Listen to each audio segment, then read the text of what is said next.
Saya mau maaf ini adik-adik sekalian, karena jaringan saya kurang bagus tadi, jadi lewat Zoom.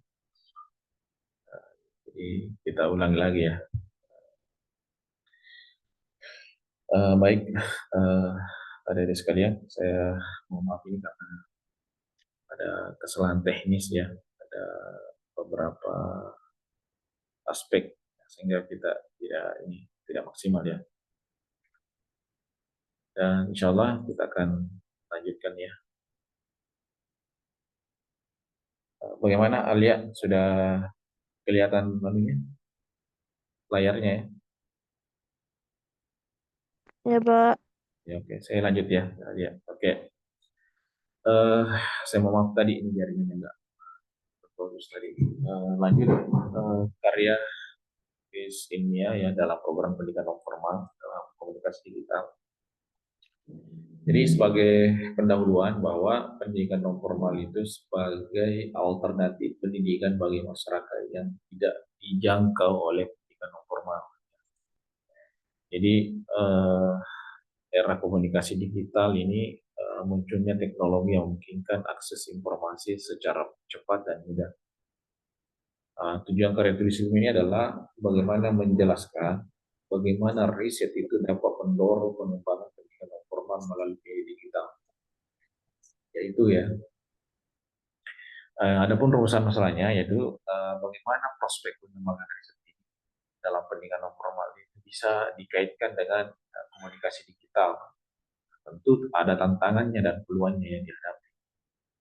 Tapi yang terpenting adalah adik-adik yang mengambil jurusan pendidikan non formal itu sangat bagus, tetapi perlu diintegrasikan dengan teknologi digital dalam program pendidikan non formal. Adapun tujuannya seperti ini. Jadi pendidikan non formal itu bisa melalui pemanfaatan teknologi melalui komunikasi digital.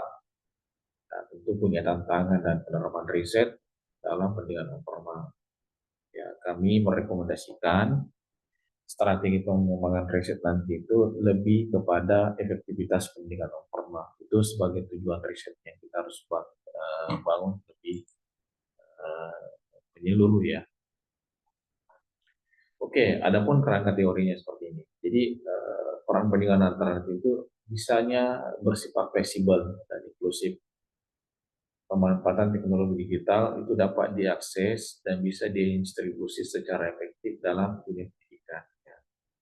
Ini kerangka-kerangka teori kalau adik-adik nanti ingin mengembangkan riset dalam segi pendidikan non formal. Adapun metodenya, jadi bisa nanti adik-adik itu pendekatannya itu kualitatif, wawancara dan observasi pada lembaga pendidikan non formal. Jadi Anda head to head bisa gunakan, bisa melalui online juga, dan tentunya harus ada observasi. Sumber datanya itu harus ada penelitian literatur, jadi bisa library research, ada literatur, ada data lapangan. Data lapangannya diambil dari lembaga-lembaga pendidikan non formal. Ya. Terus bagaimana analisis datanya? Analisis datanya itu kita melakukan hubungan antara teknologi digital dan pendidikan non formal. Jadi riset-riset tentang digital dan pendidikan non formal itu dikombinasikan sehingga analisis data kita itu bisa lebih komprehensif. Kalau senior-seniornya kemarin melakukan riset, itu belum disentuh teknologinya, itu kurang update. Tentu nanti adik-adik bisa mengembangkan literaturnya dari segi digitalnya ya. Jadi potensi temuannya itu bisa teknologi digital itu memungkinkan pendidikan non formal itu bisa menjangkau peserta didik yang terpencil. Itu aksesnya bisa luas. Platformnya juga bisa platform media digital, misalnya e-learning, video conference, bisa antara pendidik dengan peserta didik, karena platformnya bisa pembelajaran online seperti kita lakukan. Temuannya bisa ada tantangan dan pengembangan risetnya, ada kesenjangan digital, keterbatasan sumber daya, dan sumber budaya belajar yang berubah. Kalau akses internetnya tidak merata di beberapa daerah ini menjadi masalah. Seperti tadi kita live streaming tapi jaringannya kurang bagus, laptop juga kurang bersahabat, terlalu berat mungkin ya. Kemudian keterbatasan sumber daya. Tadi teknologi kita yang kita mau praktekkan, tapi ya mungkin skill kami kurang dan beberapa platform-platform itu masih terbatas ya, seperti kita. Budaya belajar itu terus berubah, maka teknologi di kalangan pendidik dan peserta didik, adik-adik dan pendidik itu harus ada budaya belajar yang ada perubahan-perubahan. Yang mungkin kita bisa hari ini bisa rebahan, bisa dimanapun kita bisa mengakses pembelajaran yang kita bisa lakukan. Manfaat digitalisasi pendidikan non formal. Jadi nanti ke depan skripsinya itu usahakan ada platform digitalisasi sehingga riset-riset skripsi kita itu bisa bermanfaat karena kan di percepatan distribusi pengetahuan ini kan melalui platform digital ini sehingga bisa mendorong partisipasi masyarakat, mengurangi batasan geografis itu juga sebagai manfaat-manfaat ke depan untuk kita diskusikan lebih jauh ke depan. Kemudian kebutuhan inovasi dalam riset. Jadi inovasi riset pendidikan non formal hari ini harus dikembangkan secara adaptif. Adaptif maksudnya apa? Maksudnya adalah adik-adik harus ikuti perkembangan zaman. Teknologi digital kan semakin pesat hari ini. Jadi harus dikembangkan, harus dibudayakan lebih detail sehingga kita bisa beradaptasi dengan teknologi yang ada. Kemudian kolaborasi multidisiplin. Jadi nanti kalau bikin skripsi, bikin karya tulis ilmiah, harus multidisiplin. Coba komunikasi, libatkan ahli-ahli yang lain. Misalnya ahli teknologi, ada yang hebat dari segi teknologi, pendidikan, komunitas, dan pengembangan riset, itu dikombinasikan antara satu dan yang lain. Ini penting ya, untuk menjadi bahan diskusi kita ke depan ini. Oke, ada perubahan tadi. Jadi sekarang itu tulis pendidikan non formal itu ada perubahan yang sangat signifikan. Jadi riset-riset kita di era digital itu bagaimana teknologi itu mempengaruhi cara belajar dan mengajar kita. Jadi cara belajar ada ini mungkin lagi sementara di jalan, sementara di kantor, cara belajarnya itu kan beda-beda. Ya. Pentingnya pendidikan non formal ini untuk penambahan keterampilan dan pengetahuan di luar kurikulum. Jadi riset-riset kita angkat nanti, tema-tema yang kita angkat nanti adalah riset yang memberikan pengetahuan kurikulum di luar pendidikan non formal ini. Uh, Tentu ada sudah paham definisi pendidikan non formal, ada keterampilan, ada workshop, ada pendidikan masyarakat. Jadi riset-risetnya itu nanti karya tulis ilmiah kita, skripsi kita itu harus dikaitkan dengan pendidikan non formal sehingga pendidikan yang tidak terstruktur itu misalnya pendidikan formal bisa melibatkan pembelajaran di luar sekolah atau universitas. Dilibatkan itu sehingga riset-riset yang kita lakukan itu bisa berdampak kepada masyarakat. Karena ini era komunikasi digital dan perubahannya, ya, harus adik-adik melakukan suatu transformasi digital. Perkembangan teknologi seperti internet, aplikasi mobile, dan media sosial, itu bisa dijadikan sebagai platform untuk melakukan riset nantinya. Apa dampaknya? Ya tentu dampaknya sangat luas bagi pembelajaran dan interaktif. Yang interaktif antara satu yang jadi ada sekarang yang tren terkini adalah e-learning ya, pembelajaran online seperti kita lakukan MOOC, Massive Open Online Course, platform pembelajaran online. Ini banyak sekali platform pembelajaran online yang kita bisa jadikan sebagai bahan pembelajaran di era digital sekarang. Usahakan nanti ada temuan riset terbaru. Jadi kalau bikin nanti skripsi, harus ada peningkatan aksesibilitas melalui platform digital, misalnya course, akademik, atau studi-studi misalnya tentang media sosial, efektivitas, gamifikasi, kesenjangan digital, dan tantangan-tantangan yang lain. Itu bisa kita Jadi riset-riset, kan ada tadi riset pengembangan bisa juga nanti melalui teknologi, penggunaan AI, misalnya kolaborasi jaringan komunitas, interaksi materi baru, dan virtual reality dalam pembelajaran. Itu bisa kita kembangkan sehingga nanti riset-riset adik-adik itu bisa bermanfaat bagi orang banyak. Ya jangan itu terus yang dipinjam kemarin yang di riset itu lagi di riset, itu tidak ada inovasi namanya kalau itu. Bagaimana tantangannya? Jadi kualitas konten dan kreativitas keterampilan digital bagi pengajar. Jadi solusinya apa? Kita harus punya infrastruktur ya, ada akreditasi dan pelatihan-pelatihan yang lain harus kita kembangkan.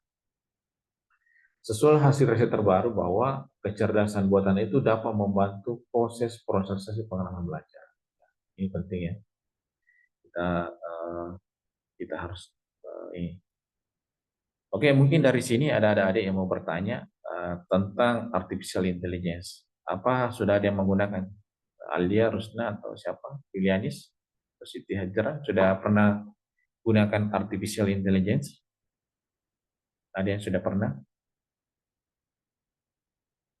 Yang lain mungkin ada yang sudah pernah?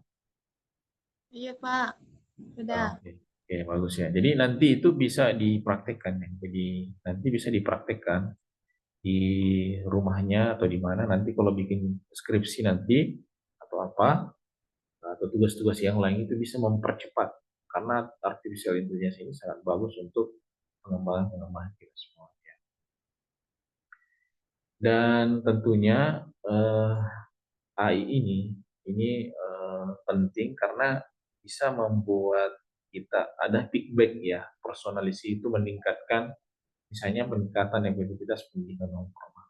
Itu penting ya, karena di era sekarang artificial intelligence itu sangat penting untuk dijadikan sebagai pengembangan diri dan tentunya berdampak pada masyarakat.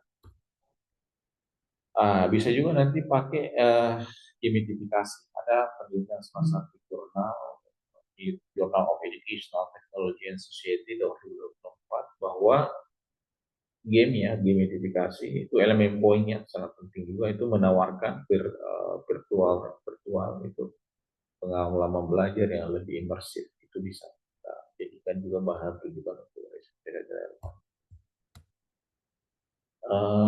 Bisa juga nanti pengembangan model bisnis atau finansial, infrastruktur, penjaga program tetap belajar. Ada riset terbaru, itu ada semua itu riset-riset terbaru. Usahakan nanti bikin skripsi atau bikin artikel ilmiah itu pendidikan formal, tapi pelakuannya itu teknologi ya. Sehingga kita bisa menjemput era industri 4.0 ya. Kita memanfaatkan, kita maksimalkan, sehingga kita bisa paham ini riset-riset terbaru kita dari era komunikasi digital. Karena peluang ke depan, ada di sekali ini 20 tahun ke depan, 30 tahun ke depan, itu membutuhkan suatu skill-skill baru, kemampuan-kemampuan baru dalam pendidikan non formal, sehingga Anda bisa beradaptasi di dunia luar ya. Sehingga Anda bisa bersaing dengan orang-orang di luar sana. Jadi ada formal education, ada informal education, ada non-formal education. Jadi location in educational institution. Jadi harus punya kualifikasi. Kalau kita pendidikan formal, itu harus punya kualifikasi. Apakah S1, S2, tetapi lokusnya adalah pendidikan institusi. Terus bagaimana kalau informal education? Jadi lokasinya itu everyday live in the groove, no qualification. Jadi banyak orang-orang hebat di luar sana tidak melalui pendidikan non formal dan pendidikan non formal, tetapi dia melalui pendidikan informal. Seperti apa itu misalnya di masyarakat, di keluarga kalian, tapi everyday life itu ada kebiasaan yang baik, misalnya di dalam kelompok. Memang tidak punya kualifikasi, tetapi dia punya kebiasaan atau life skill yang dikembangkan di internal keluarganya. Itu bisa beradaptasi sama halnya posisinya antara orang yang belajar di pendidikan formal dengan pendidikan non formal. Tapi karena kita berada di prodi pendidikan non formal, maka harus locationnya itu extracurricular training, no certification. Ya, kita bisa kembangkan dari segi pelatihan-pelatihan ekstrakurikuler. Sebagai kesimpulan bahwa era komunikasi digital itu menawarkan banyak peluang, jadi adik-adik bisa berkembang cepat dalam melakukan riset teknologi yang lebih cemerlang, sehingga ini penting untuk kita bisa kembangkan ke depan. Sebagai bahan rekomendasi bahwa investasi dalam teknologi dan penelitian itu sangat penting. Pengembangan konten yang relevan dan berkualitas, kolaborasi antara yang satu dengan yang lain. Oke, saya kira cukup untuk hari ini. Mungkin ada pertanyaan ya kepada adik sekalian. Ada yang ingin bertanya, silakan tentang riset-riset ya. Silakan adik-adik kalau ada yang mau bertanya seputar metodologi riset. Silakan kalau ada yang mau bertanya. Mungkin Alia atau Yulianis.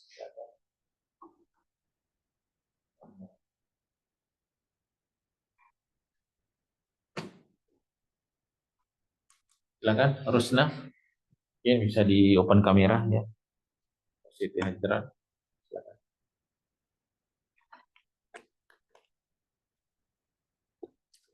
Ini semuanya Mbak ada di lantai 4 ya? Halo? Ada di lantai 4 ya? Ada semua di lantai 4 ya? 2 orang aja kan, Pak.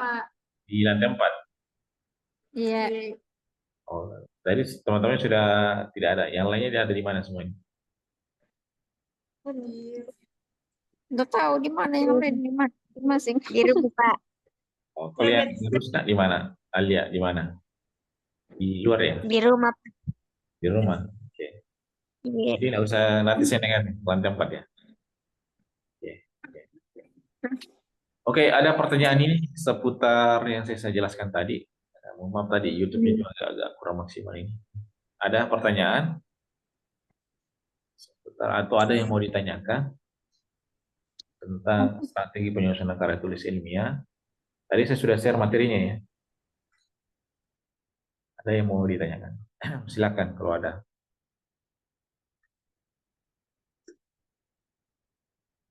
Atau bingung. Jadi nanti tugasnya itu adalah silakan buat artikel ya, artikel ilmiah. Nanti kita akan coaching satu-satu. Jadi atau sudah saya kasih kemarin bulan ya, belum ya? Ada nih, Pak, yang dikirim. Ada yang bisa dikirim. Oke. Di, Iya. di mana dikirim? Di grup ya? Di WA. Pribadi. Oh, Dikirimkan.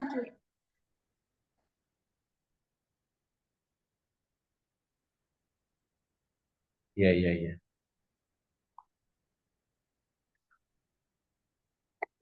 Dikirim pribadi ya? Atau ada yang bisa ini? Nanti saya belum balas ya. Saya belum.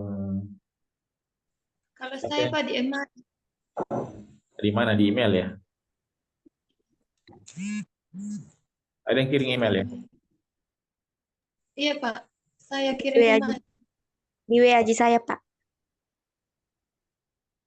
Iya, iya. Nanti saya cek ya. Kita bedah satu ya.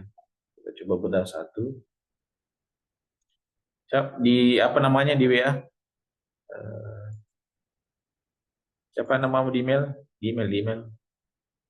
Apa nama emailnya? Siapa yang mengirim di WA email? Siti Hajra, Siti Hajra Nasmi. Ya, Pak. Siti Hajar ya. Oh ini Siti Hajar Asnani ya. 34. Cek dulu ya.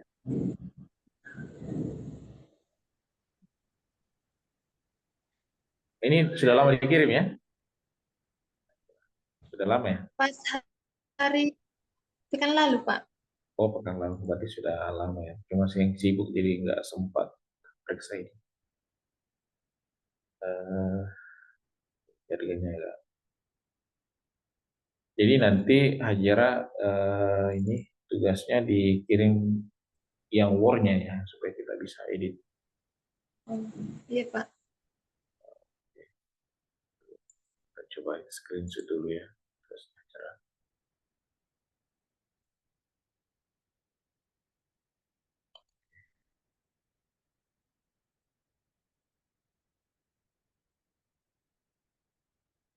Iya.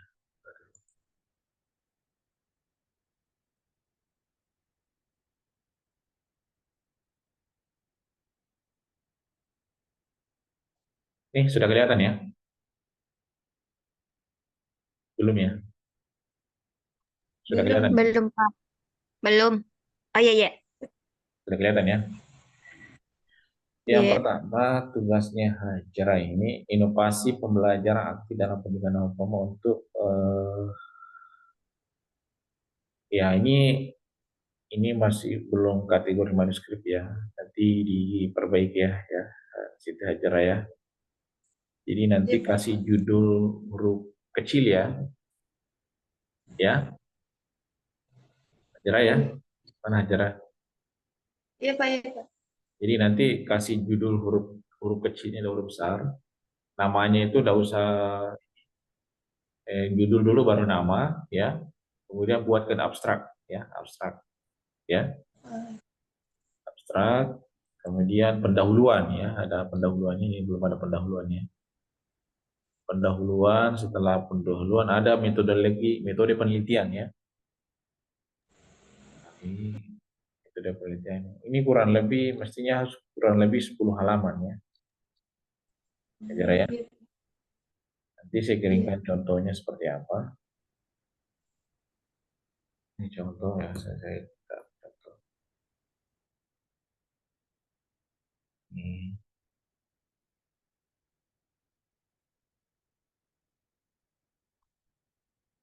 saya kerjakan contoh punya saya.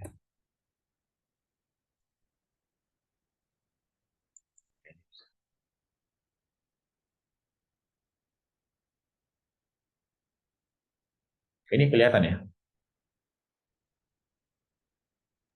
Iya, Pak. Kelihatan. Oke, ya ini ya. Jadi judul dulu ya, bisa huruf kecil nanti judul, kemudian namanya, ya, nama Hajra baru Ilhami, Universitas Muhammadiyah Rekan baru email. Setelah itu abstrak, ya, ya kemudian dikasih ini abstrak 150 sampai 200 kata ya. Kemudian ada kata kunci di sini, kata kunci, ya. Kemudian pendahuluan itu sekitar ini, pendahuluan. Kemudian mestinya sini metode metode penelitian dulu ya, baru pembahasan, ya pembahasan itu ada teori-teori ya. Jadi nanti dikirinya dalam bentuk OR ya, kita cara ya. Iya, Pak. Iya. Kemudian hasil penelitian, kesimpulan, dan ada daftar pustakanya. Daftar pustakanya. Nah, itu. Ya, bisa cari yang berbahasa Indonesia, dicari di Google Scholar ya.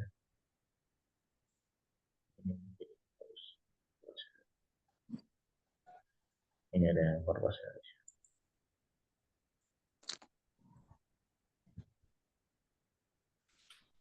Ini ada bahasa Indonesia.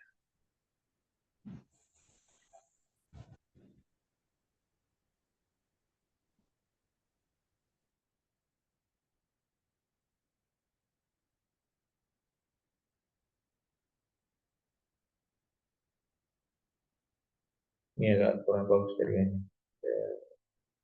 Saya tulis ke situ.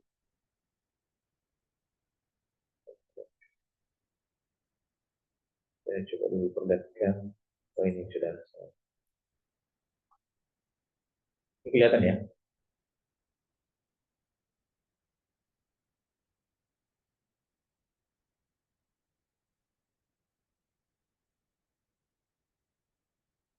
Ini jaringannya agak kurang bagus. Jadi intinya begini, kita coba lihat contoh artikel ya. Jadi nanti wordnya dikirim, nanti kita akan review. Itu sebenarnya banyak contoh di Google. Google kita bisa lihat ya, ada banyak sekali. Kita bisa contoh. Ya, bagus. Intinya banyak di ini, banyak di Google Scholar. Ada banyak artikel saya bisa dicontoh. Tapi nanti kalian ini hubungkan dengan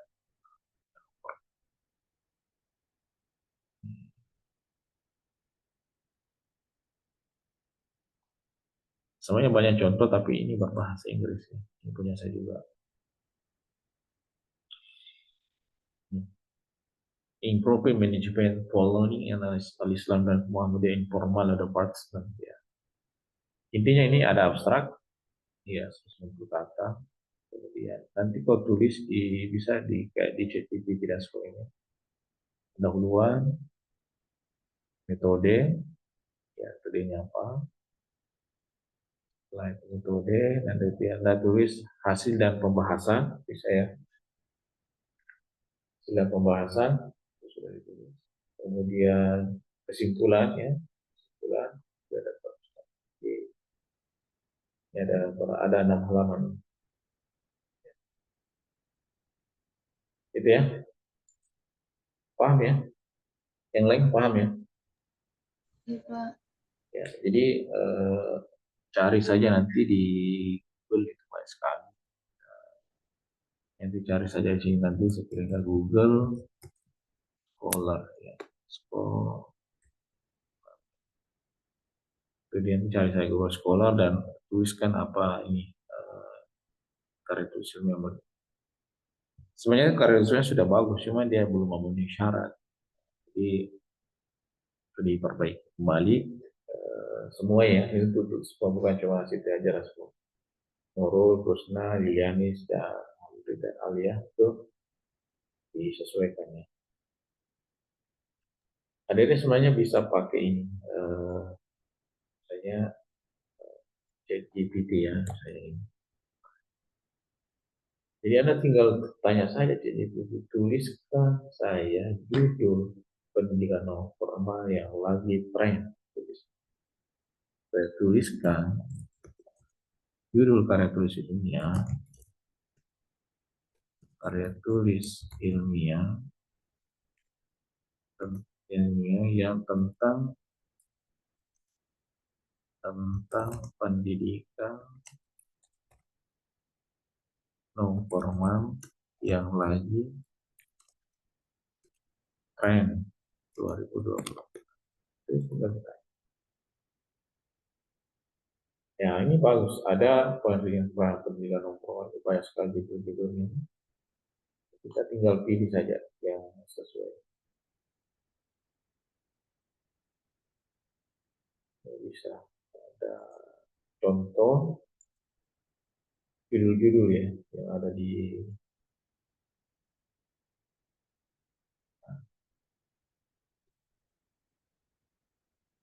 ini banyak sekali yang dijadikan atau dimanfaatkan sebagai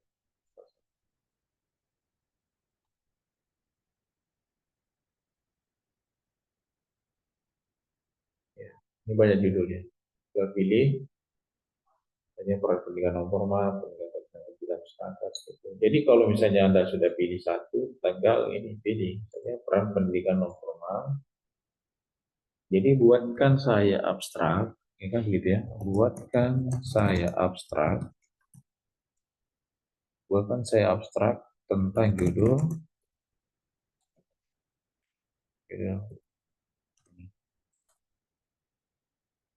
Nah, tinggal enter. Baru pindahkan ke Word ya. Ini sudah ada abstrak.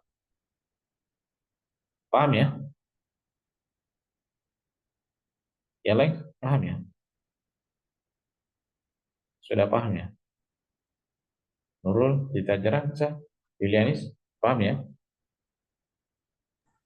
Iya, Pak. Jadi sudah paham ya cara menggunakan ChatGPT ya.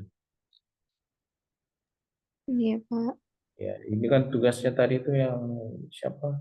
Ini kan kurang tepat ya. Karena saya minta adalah artikel. Tidak abstrak. Kata kuncinya sama juga kan ya. Jadi tuliskan pendahuluan ya, dari karya itu tentang karya tulis ini dengan judul ini. Itu ya. Sama ini. Misalnya ini tadi judulnya kita ini. Jadi tuliskan pendahuluan. Ini kan bisa ditanya lagi. Tuliskan pendahuluan sebanyak 1000 kata mengenai. Kita bisa ini copy. Baru ini printer. Oke. Nah itu ya. Sambil kita sambil kita tunggu redaksi ini, saya tuliskan pendahuluan supaya sering ada hasilnya dan setelah itu. Pokoknya sampai begitu seterusnya. Pendahuluan, metode penelitian, hasil penelitian, pembahasan, dan kesimpulan serta data. Itu ya, udah paham ya?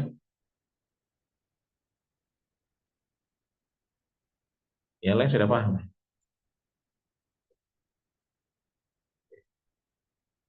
Tinggal menunggu ya. Begini contohnya, ini kelihatan ya di Zoom ya? Kelihatan ya? Iya, Pak. Nah ini kan Iya, kelihatan. Pak. Jadi tanya dia 1000 kata.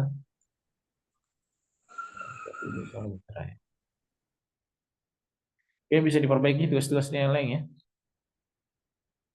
Gimana? Bisa ya? Direvisi kembali Iya, tugasnya. Pak. Iya, Nah, Pak. Siap. nanti saya tunggu pekan depan pakai ChatGPT saja judulnya supaya menarik, supaya ada ini, apa istilahnya? Bisa dipakai lah untuk ini. Benar ya. Sama begitu saja lanjutannya nanti. Cari apalagi ini supaya sampai benar. Dan jangan mengirim PDF ya. Kalau bisa Word-nya dikirim. Oke, saya kira cukup ya. Ada pertanyaan? Rusna, Iqbal, Nurul, Janis. Udah? Iya, Pak. Kalau tidak ada, silakan di. Masukin nanti, Pak. Ya, Tunggu kan Anda. Masukin nanti. di mana? Kalau cuma 2 orang, Iya. tidak usah saya masuk. Kalau cuma 2 orang, Oh, iya. Kamu nak tempat orang ini. iya. Kalau ndak masuk. Baik, Pak. Silakan. Oke, saya kira cukup kita foto screenshot dulu ya supaya kita tutup hari ini. Oke. Oke, sekian dari saya. Saya akhiri dengan ucapan billahi fisabilil haq wastabiqul khairat. Wassalamualaikum warahmatullahi wabarakatuh. Waalaikumsalam Waalaikumsalam warahmatullahi warahmatullahi wabarakatuh. wabarakatuh.